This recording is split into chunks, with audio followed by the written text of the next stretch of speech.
Guys, നമ്മളിപ്പോൾ എത്തിയിരിക്കുന്നത് സ്റ്റാലിൻ ചേട്ടൻ്റെ മുട്ടിപ്പഴക്കടത്തിലാണ്. മുട്ടിപ്പഴം എന്താണെന്ന് കേട്ടിട്ടുണ്ടോ? മുട്ടിപ്പഴം നമുക്കെന്താന്ന് പരിചയപ്പെട്ട് നോക്കാം.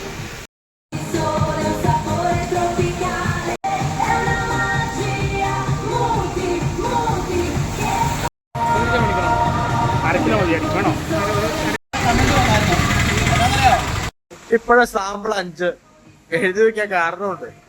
ഏതെന്ന് വെച്ചാൽ വന്നവന് പോണവനെല്ലാം ഒരു സാമ്പിൾ കാണിച്ചെന്നും പറഞ്ഞ് ഈ പാവത്തിനെ നല്ല രീതിയിൽ മുതലാക്കട്ടെ. അതുകൊണ്ടാണ് ആ പാവം സാമ്പിളിന് 5 എന്നുള്ളത് എഴുതി വെച്ചിരിക്കുന്നത്. ഗൈസ്, മുട്ടിപ്പഴം വേണമെന്നുണ്ടെങ്കിൽ ഈ നമ്പറിൽ കോണ്ടാക്ട് ചെയ്താൽ മതി. മുട്ടിപ്പഴം നമുക്കൊന്ന് ടേസ്റ്റ് ചെയ്ത് നോക്കാം.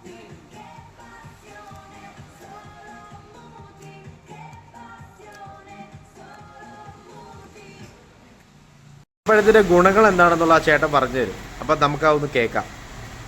ആ മുട്ടിപ്പഴത്തിന്റെ ഗുണങ്ങളൊന്ന് പറയട്ടാ. മുട്ടിപ്പഴത്തിന്റെ ഗുണങ്ങൾ എന്ന് പറഞ്ഞു കഴിഞ്ഞാൽ വളരെ ഔഷധമൂല്യങ്ങൾ നിറഞ്ഞാണ്.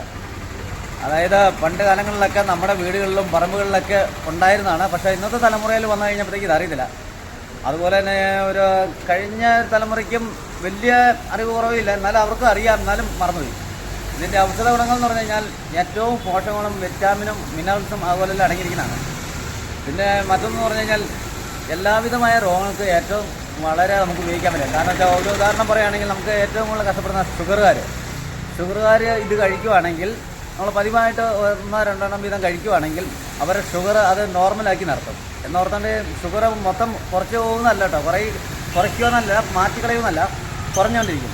അതുപോലെ തന്നെ കൊളസ്ട്രോൾ കഴിക്കുകയാണെങ്കിൽ ഇത് വളരെ നല്ല. കാരണം വെച്ച് കഴിഞ്ഞാൽ ഇതിൻ്റെ ഈ പുളിപ്പും അതുപോലെയുള്ള വിറ്റാമിൻസൊക്കെ നമ്മുടെ ഷുഗർ കൊളസ്ട്രോൾ കുറച്ച് ഇരിപ്പിക്കളയും.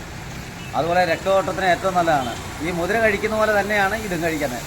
നമ്മുടെ രക്തക്കുഴലിലുള്ള ഈ കൊഴുപ്പുകളൊക്കെ അടിഞ്ഞടിഞ്ഞിരിക്കുന്ന, അതായത് ഇപ്പം നമ്മൾ വെള്ളം വരുന്ന ഊസിനകത്തോടെ അനേകം കീടങ്ങൾ അതുപോലെ പായലൊക്കെ വന്ന് അടഞ്ഞു പോകില്ലേ എന്ന് പറഞ്ഞാൽ നമ്മുടെ രക്തക്കുഴലിലുള്ളതെല്ലാം അടഞ്ഞിരിക്കുന്നതെല്ലാം ഇത് മാറ്റിക്കളയുന്നില്ല.